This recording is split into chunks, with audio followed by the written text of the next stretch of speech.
Hello, fellow basement dwellers, and in today's video, we will be talking about why the Space Marine legions were broken up, and why Guilliman is a genius. Now, for those of you wondering, if the entire Imperium is kind of on file, then why don't we have the Space Marine legions anymore? Why do we only have chapters? After all, 100,000 plus Marines could absolutely body anything in the galaxy. Why is the Imperium limiting themselves to just the Imperial Guard, Navy, and Space Marine chapters of only 1,000 men?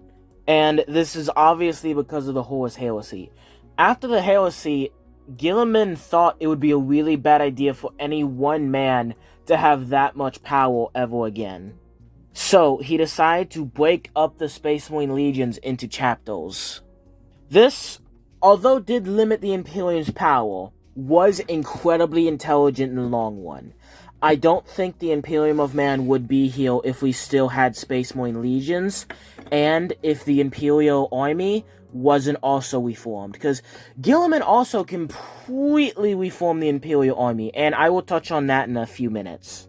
Now, we all know Space Marines are incredibly powerful, incredibly versatile, and unlike the Imperial Guard, who have everything segmented into different sectors, tanks are ruled over by the tank commander, the infantry is ruled over by the infantry commander, navy stuff, and so if the infantry commander needs tanks, he has to go to the tank commander.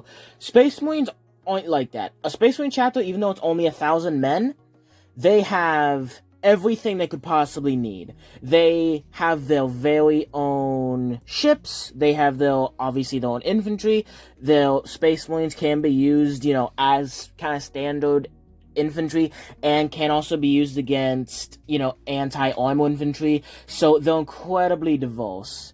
Not to mention, you have things like Terminators. Space Marines can go up against tanks, infantry, and because of the limited air force that the Space Marine chapters have, they can also go against, air forces. And, of course, engage in space battles. So, the chapter master of a Space Marine chapter has a lot of power. He has everything he needs to do small wars. Now, let's look at the Imperial Guard. Imperial Guard, as I said just a second ago, it's really, really hard for the Imperial Guard to rebel against the Imperium. Even though that the majority of the Imperium's military are the Guard. And the reason this is because Space Marines are just so expensive and hard to produce, and because they don't operate in the normal command structure. Oh, what's that? Space Marines shown up? Oh, what's that? They're not actually helping out, they're just doing their own thing? Oh, that's lovely. Don't get me wrong, it's lovely when Space Marines show up. It's great for morale. Obviously, they're just killing machines, they're gonna obliterate the enemy. But sometimes a lot of Imperium commandos would rather having a couple more rank-and-file guardsmen than an entire Space Marine Legion, because Space Marines can be incredibly arrogant assholes. Like, we look at Space Marines and be like, oh man, these guys are so cool. Space Marines wouldn't care about you.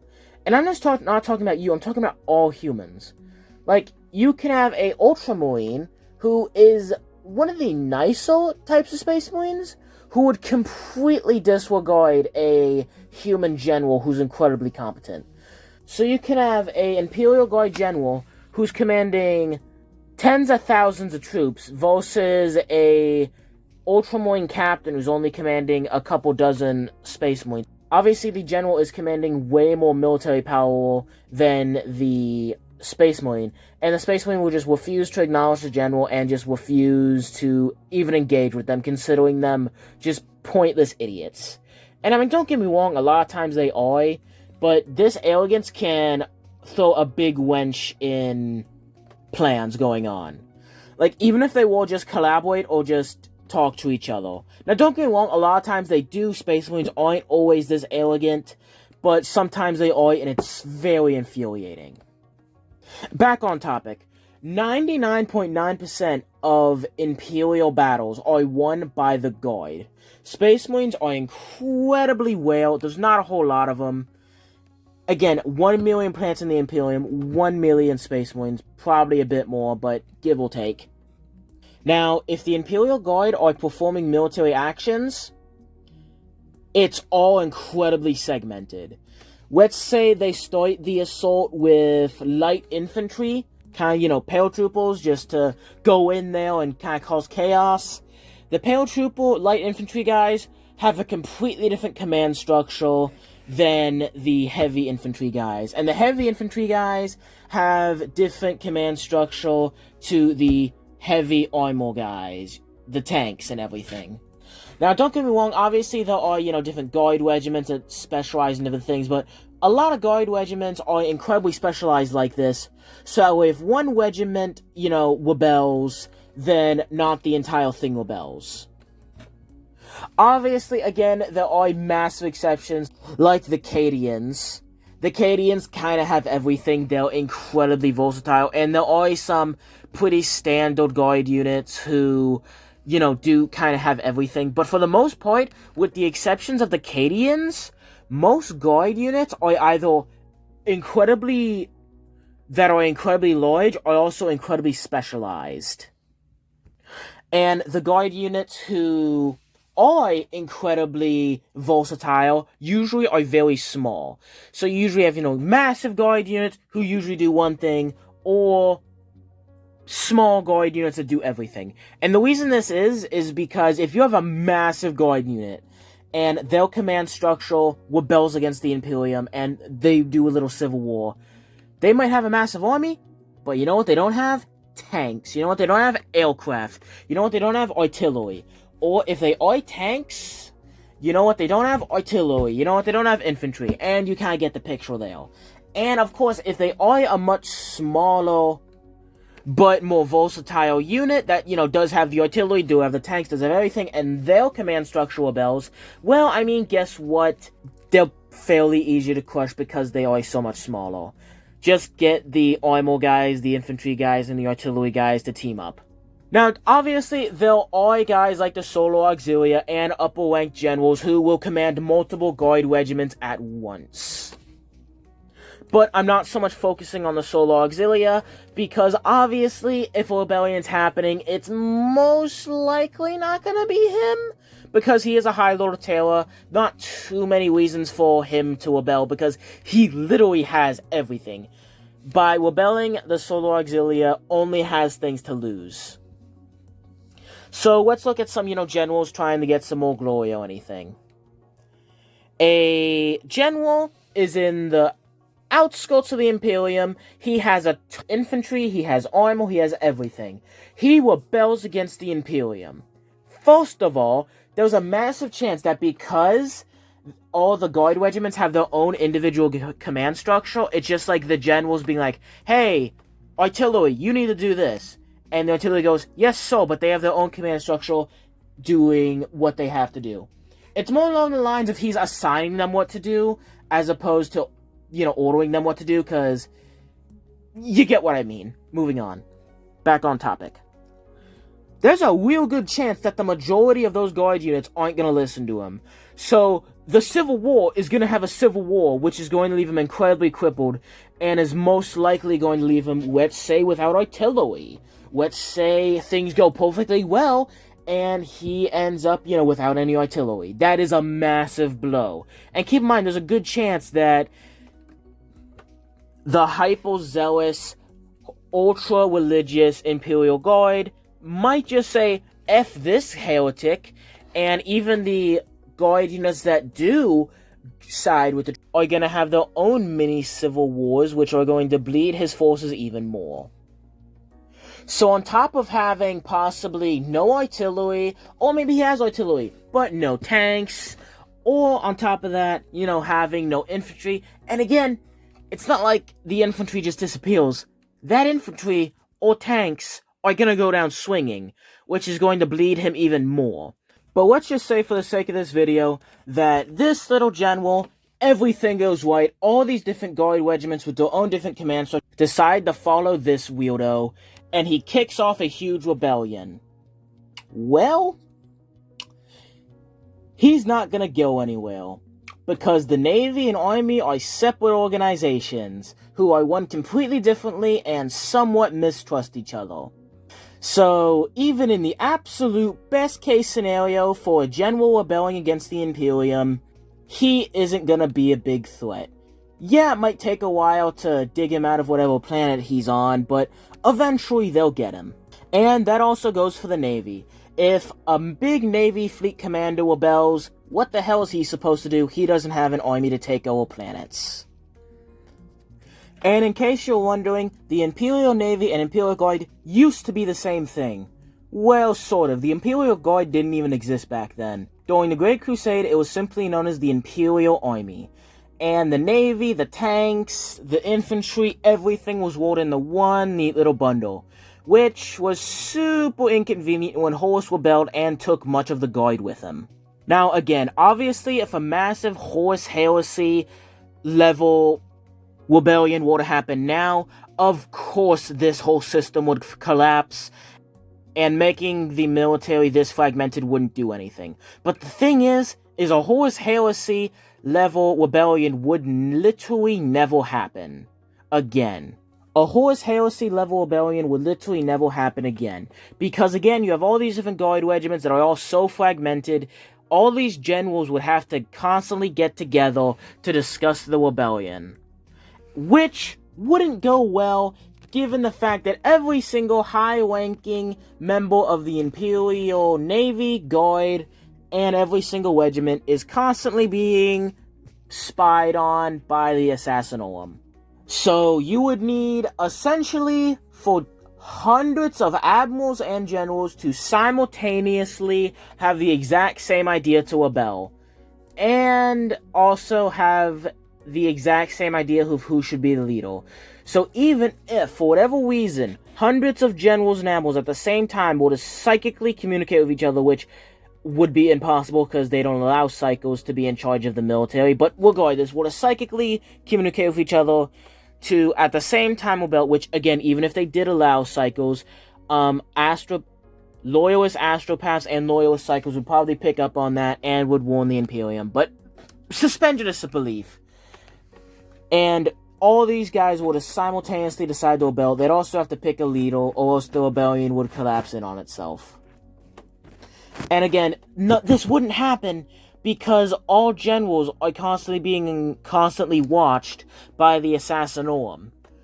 Even if you so much as think of doing a loyalist action, let's say you're a fleet admiral, and you decide to do a loyalist action, not betraying the Imperium, just doing a loyalist action without informing or asking permission from the High Lords of Terra.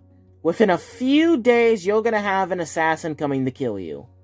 So yeah, a Horus Heresy type rebellion would never happen in the Imperium military. And if it would, in the grand scheme of things, like for example, the Siege of Relax, which I'm not gonna get into, I'm already getting way too sidetracked with everything. And even then, the thing with the Siege of Wax, oh my god, I'm sorry. And the Siege of Wax was one dude who had multiple Guard regiments loyal to him, and then when he rebelled, they went with him. But again, the Siege of Wax was never a big deal, because how were the traitor forces supposed to leave the planet, huh? They had no navy.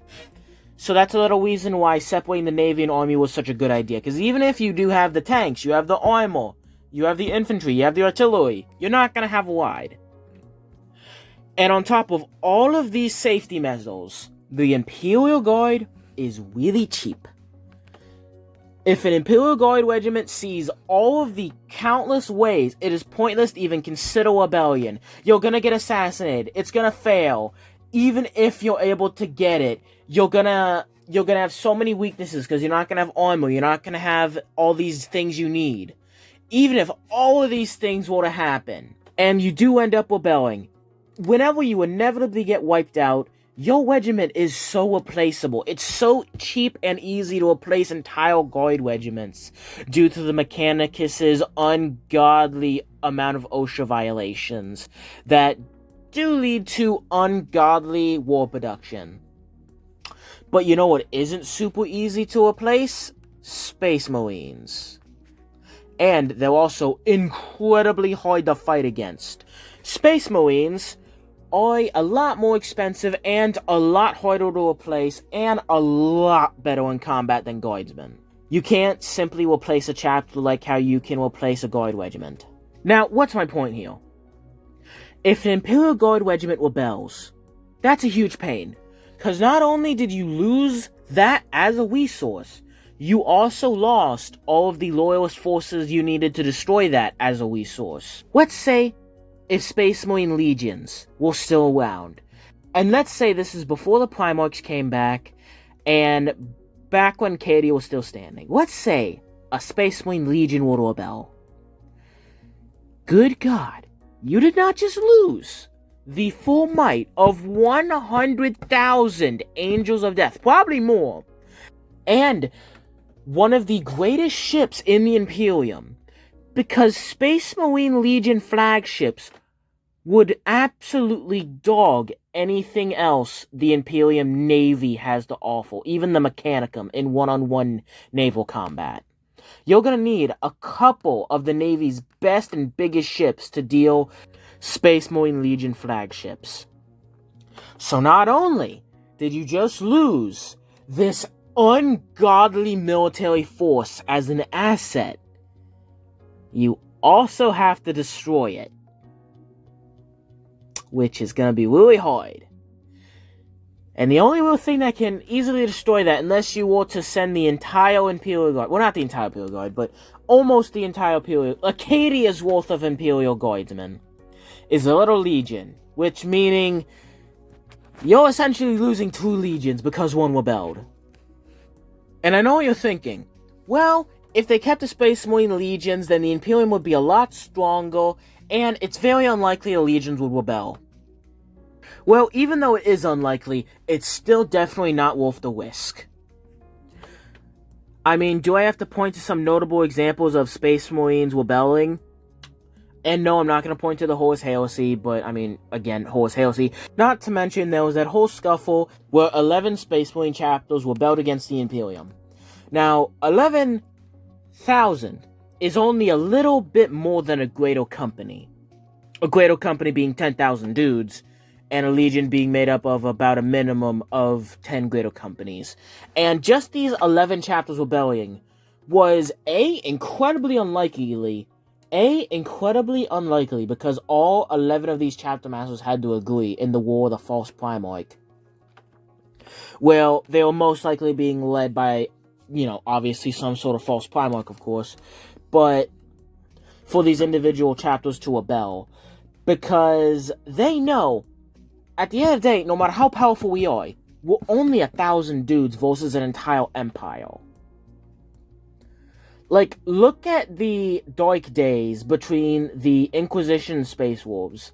Something tells me, if the Space Wolves were 100,000 instead of 1,000, they might have been a bit more ballsy against the Inquisition. They might have went into open warfare instead of being much more calm and collective. Because they knew that, okay, we can probably beat every Inquisitor in the area, but not the entire Inquisition. Space Marine Legion might be able to beat the entire Inquisition.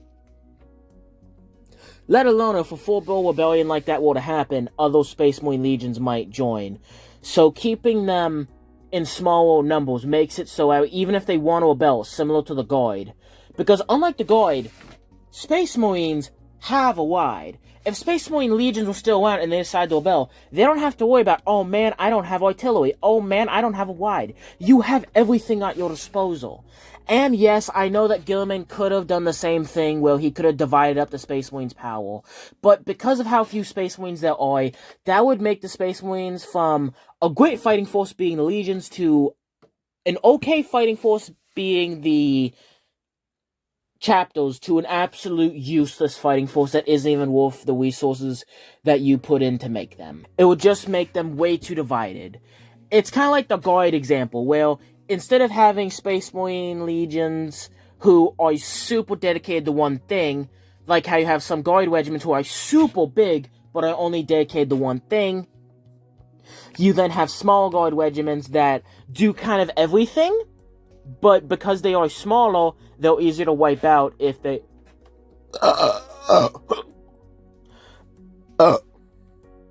if they decide to rebel. I think it'd be funny if I left that in. It's the same thing with the Marines. Yeah, they can do everything, but you don't want to rebel against the Imperium with so few numbers. And again, the War of the False Primarch with 11 chapters teaming up together. It took some of the Imperium's best just to stop 11 chapters. Don't even get me started if it was a Legion. Which, obviously, they would have Loyalist Legions, but that's a whole kerfuffle you don't want to get into. So, Guilliman divided the Imperial Guard into different slices to make sure that they wouldn't rebel. He forced Space Marines to only act in groups of 1,000, so that way, in case they did rebel, and they did have a fully functioning army and fleet, that they would be small enough to crush via other Space Marine chapters or guardsmen. But what if I told you there might actually be, now this is kind of me putting my tinfoil hat on, there might actually be a second reason for dividing the Space Marine Legions into chapters. And I want to clarify, all actual relevant intelligent information has already been said. This is just like the guy pointing at the conspiracy board on the wall type thing that I'm about to spout right now. So, all intelligent information has already been said. This is just me speculating. After the heresy, the only 2 legions that were still at, legion strength after the Horus heresy, like full-bore, big boy strength, were the Ultramarines and the Imperial Fists. But Dorn thought it'd be funny to put on a body glove and wipe out 70% of his legion in the dumbest campaign I've ever seen, where the Ultramarines had to save his butt. So, after the heresy, there were only one singular, fully at-strength Space Marine Legion, that being the Ultramarines. And the entire reason that Guilliman was able to break up the legions, because none of the Primarchs wanted that, was because the Ultramarines simply outnumbered everyone so much. And Guilliman was not afraid to use the Ultramarines' superior numbers, logistics, and fighting capabilities to bully the other legions into breaking into chapters.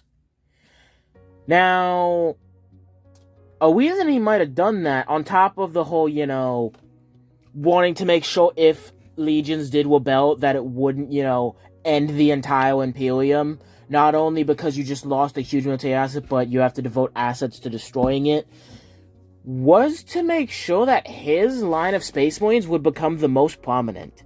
Now, they already were the most prominent, but I mean even more so. There's about 1 million loyal Space Marines, and over half of them are Ultramarines. If all Space Marine legions were allowed to build up to legion size, or at least close to legion size, because again, you did have some legions like the Raven Guard who were only at 80,000 Marines, which is still a lot, but not at full legion strength. If they were allowed to build up even to, around 50 or 80,000, the ratio between Ultramarines and other Loyalist Marines would be much lower. If the Salamanders, Raven Guard, White Scars, and others were allowed to build up to Legion strength, instead of half of all Space Marines being Ultramarines, it might be closer to 30%. Or maybe even 25%. Which meaning that Guilliman in the future and McCragg and the Ultramarines would have less sway in what they want. Because Guilliman, after the heresy, could get whatever he wanted because of the amount of Ultramarines there were.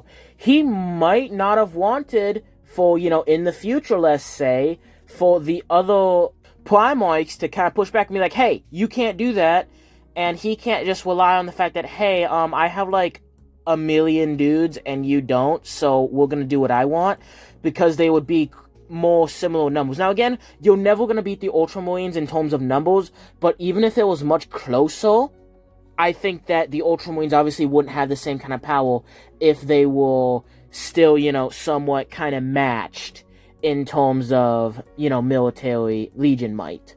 And as you know, it is super easy for a legion to build up their numbers. If you have like 30,000 Marines, you can very quickly build up more greater companies and just build up way more Marines. But if you only have 1,000 Marines, if your chapter only has the manpower and resources of 1,000 men, it is much harder to spin off successor chapters. Like the Salamanders have almost no successor chapters. The Space Wolves, even less. The Raven Guard have a few, but compared to the Ultramarines, they have almost nothing. And that's because after the war, obviously, they will reduce so much in number. And because they were only allowed to cap off at 1,000 Marines, this then meant that these 1,000 Marine chapters would have such a hard time making more chapters, meaning their genetic lineage would be incredibly small and resolved. But the Ultramarines, who right off the bat broke into hundreds of different chapters as opposed to a couple dozen like the White Skies, or literally just one like the Space Wolves and Salamanders, or like one or two like the Raven Guard, they literally broke into hundreds right off the bat. So right off the bat, they're having a huge numbers advantage. And on top of that, most Space Marines don't have a whole ass mini empire inside of the Imperium. So McCragg can continue to pump out Space Marine chapters. Meanwhile, somewhere like Nocturne and the Salamanders, which again are capped at only 1,000 dudes, it's so much harder for them to... Because again, it's like copying your exact self. Think about it as, let's say... Because again, I know I keep bringing this up, but it's so hard for chapters to have successful chapters, objectively speaking. Because getting the resources of 1,000 Marines, a chapter, to make a Vettel chapter of 1,000 men, obviously it won't start out at 1,000, it'll start with just a few hundred, is still super hard and draining on that initial chapter. Especially when that chapter is most likely fleet-based or only has a single planet like Nocturne. It's just super straining for them to get the money, the resources, the logistics. But you know who has the logistics? The Ultramarines, because they have a whole ass mini-empire and is one of the wealthiest, is the wealthiest area in the Imperium besides the capital. So they're able to pump out Space Marines constantly. If they were allowed to get to chapter strength, then obviously the Mechanicum and the Terra would have, obviously given them more resources to make more Marines. Like, again, the White Skies, if they were expected to be at Legion strength, the White Skies would be given the budget of a Legion, meaning they would have plenty of money, finances, resources, and logistics to buy as much armor and equipment from the Mechanicum as they want. But because they're only given a chapter's amount of resources, it's incredibly hard for them to spin off successful chapters. But the Ultramarines can spin off successful chapters like cars from an assembly line, because they have the resources, they have logistics, they have everything. If they were allowed to, be Legion strength, the Ultramarines, even though, again, the Ultramarines would be a super large Legion, I could still see if they were, Legions were around, I could still easily see the Ultramarines having 500,000 Marines, or maybe even more than they do now, but then the others would too. Meaning overall, even though the Ultramarines might have more Marines than they do now, they would have a much smaller chunk of the pie. Instead of half of the Marine pie, or maybe more, maybe even 60% of the Marine pie, they might have, 30 to 25% of the Marine pie. So even if all of the Primarchs were to come back, even if all the Loyalist Primarchs were to come back now, Guilliman would still be able to bully them into doing what he wants. I mean, probably not lying, but you get what I mean. He was able to get all the others to break up the legions, even though none of them wanted to do it because he had the numbers, and he probably wanted to make sure that he could keep that kind of political power.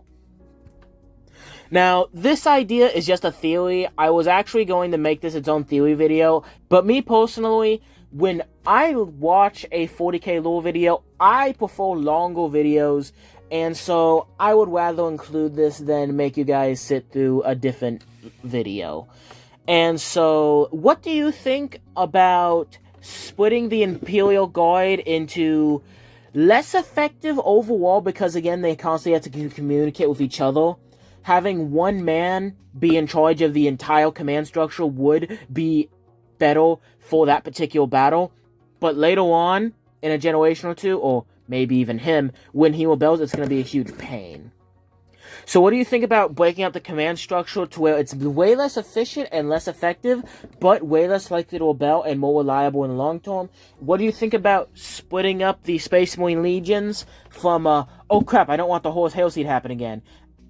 How do you feel about that? And also, how do you feel about my little theory, where Guilliman was being a little schemy guy by not wanting the Legions to come up, by wanting most Marines to be Ultramarines? How do you feel about that theory? Please leave your thoughts and opinions down in the comments below.